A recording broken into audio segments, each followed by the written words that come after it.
perfect.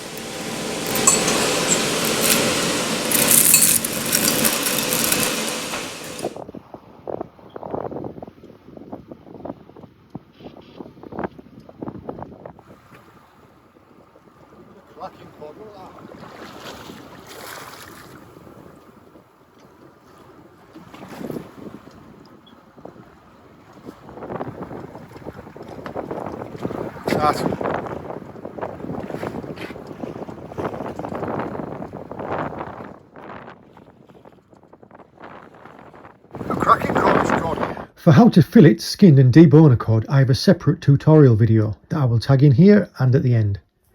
We've come into Spargo's kitchen and Jim is going to take it from here. Hello. 2 lovely cod fillets.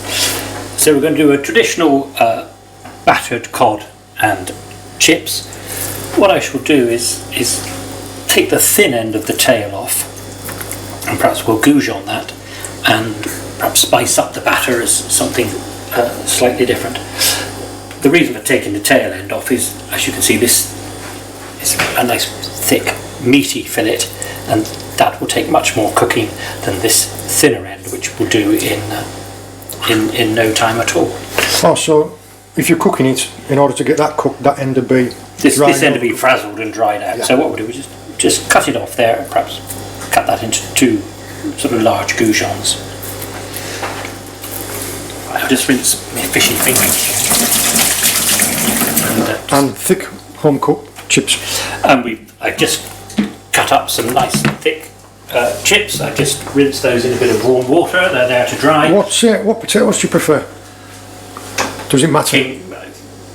Yes, you don't want waxy potatoes. You want something slightly flour. King Edward's, Desiree. These are just 3 large baking potatoes, which we happen to have. So I've got the fryer set at about 150, and we're just going to also make the batter. Just going to blanch the chips. Frying batter. I've got 400 grams of plain flour, to which I'm going to add a couple of teaspoons of baking powder. You can use self-raising flour instead of plain. You can use a mixture of both. You can add more baking powder or less baking powder. This is just to give the bit of puff into the batter and hopefully make it slightly more crispy. The flour I've had in the fridge, so it's lovely and cold.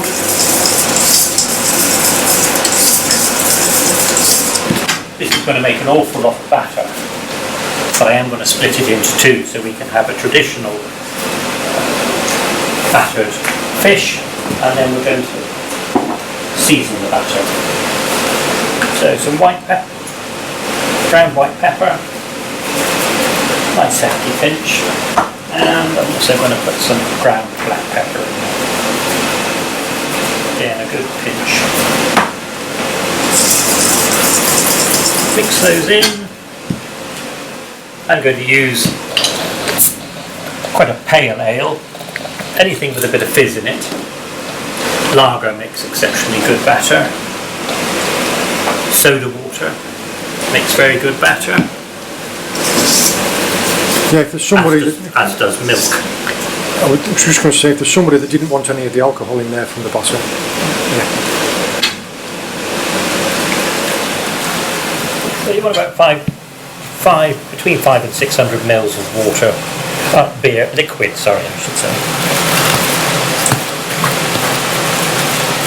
Just work this into a paste.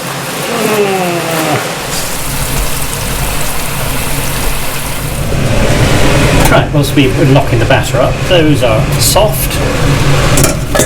Into there.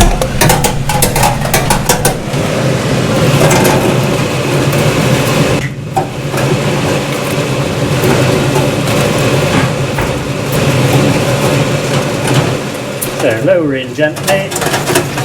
The reason why you've got them draining is because any excess water causes it to spit, doesn't it? And it's a good idea. Keep your hand on the basket, lower them in gently, and if the oil is too hot or there's too much water and it begins to froth, then you can always lift them back out again. So they will be probably just shy of 10 minutes. blanching. Right, there we have that lovely coating consistency. I've split it in two, and I'm going to just, I don't have any curry powders, I'm just putting a little ground turmeric, a little ground cumin in one of them. I suppose you could put any, what is it? You could put Smoked paprika, hot pepper paprika, ground chili powder. You can make it a bit herby. So what I'll probably do with these slightly spiced, Indian spiced fish fillets is make up a bit of curried mayonnaise with a dash of mango chutney. That would be a good accompaniment. Yeah, you can see where you've just portioned all these out to smaller pieces, haven't you? Yes, the cod fillet. There's the thinner end of the tail. So I'll just cut those down into quite big goujons, and there the thick end of the fillet. I've cut down into four nice portions, and the fillet that was butterflied, I've just taken that little butterfly fillet off. And whilst you're there, John, we'll just look at one more item, which is, this is a bit of plain flour, salt and a little pepper, and then we'll coat the fish in seasoned flour before we dip it in the batter. So flour, then batter, then fry. Yes. So that's the second batch of chips blanched. Yep. That will be mine. For the bin. Right. For the fish, we're going to go up to 185. So we're just making some sauce to go with fish and chips. This is just for convenience today. A bit of Hellman's mayonnaise, that's chopped caper, finely chopped gherkin,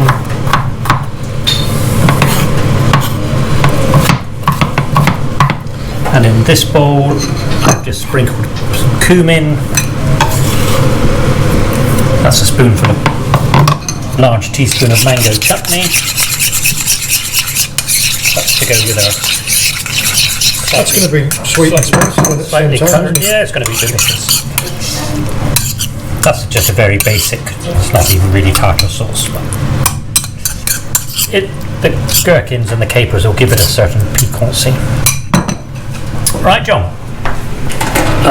Turn the fryer up to just past 180, 185.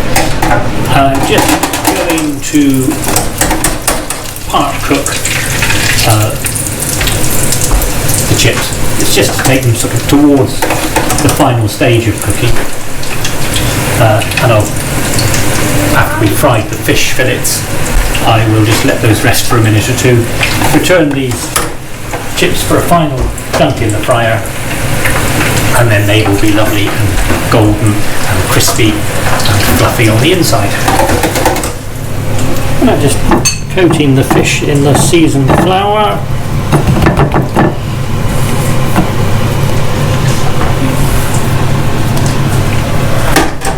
Take the batter to the pan. And good dunk.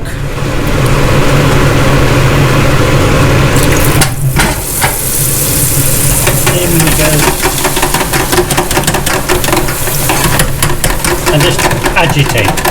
You don't want the batter sticking to them. So you're shaking it up so it doesn't stick, That's and it. eventually it will float up to the top. It will.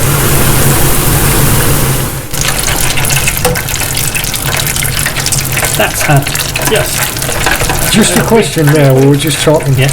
I know them as scraps, Squeeze them. and Jim calls the little extra bits of batter squeeze-ems. Must be a local thing. That. This fish looks done, I would say. if in doubt, batter is crisp and a beautiful golden brown. We can do exactly the same as we do with the big fish. If you're not sure, put the knife in, just leave it there for half a minute. Oh, yeah. So that's the chips. One portion of chips have gone back in just for... Well, you can see the difference between where the first time and the second time Yes. by colour. And nice and crispy, golden brown, onto a warmed plate.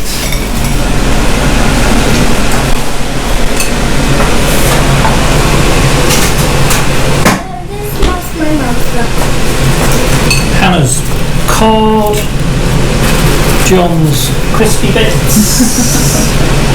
Name to be decided. Beautiful. Hannah. Thank you. The second fillet gone in. So basket at the bottom, drip it in, then agitate it so it doesn't stick, otherwise it just sticks straight to all the meshes. Yes. Do you want to cut it again? Amazing. Not like the money shop. I'm going to say T-Rex sauce. T-Rex sauce, or tartar sauce, with my scraps and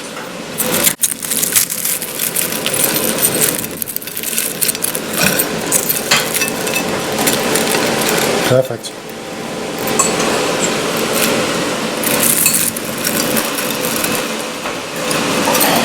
Definitely. Thank you. What service? I think that was also saying what service? What service? What service indeed, James? But hot.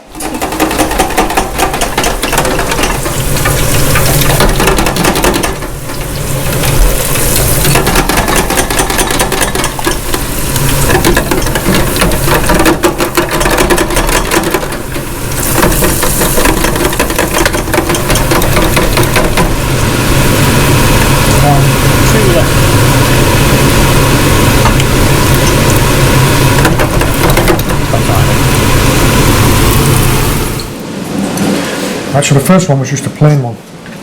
This is the one with turmeric and cumin. Was that mango chutney that was in there? Yeah.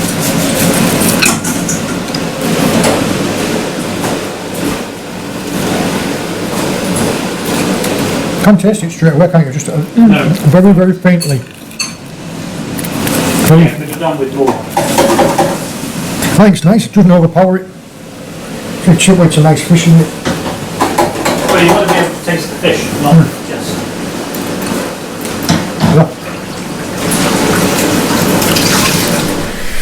Well, there we are. I am well and truly stuffed. I think we've definitely overeaten with this one. Two fantastic ways of what was traditional battered fish and chips. I loved the little bit of extra. It was cumin and turmeric, wasn't it? Yes. And the two accompaniments, one was simply mayonnaise with some gherkins and some capers, and the other one was cumin, turmeric and mango chutney. So delicious. Thank you very much. Delighted. Did you enjoy your chips? Yes. Yes. Which one did you enjoy the most? I don't know. I mean, the spicy one was really nice. And I think the different, spicy one actually. It brought out the flavour of the ale more as well. I don't know if that's a thing, but that's what I felt like I could taste more of. It was. It wasn't too strong though, was it? It wasn't No, overpowering. not at all. I would just say one thing. I've made enough batter for old little chippy. So I use 400 grams of flour. I would recommend perhaps 150 grams of flour. Depending on how much fish you've got. Yeah. We've got batter left over. Let's just put it that way. We're having curried pancakes. Pancakes now. Thank you very much. I hope you enjoyed yourselves, and see you later. Bye. Bye.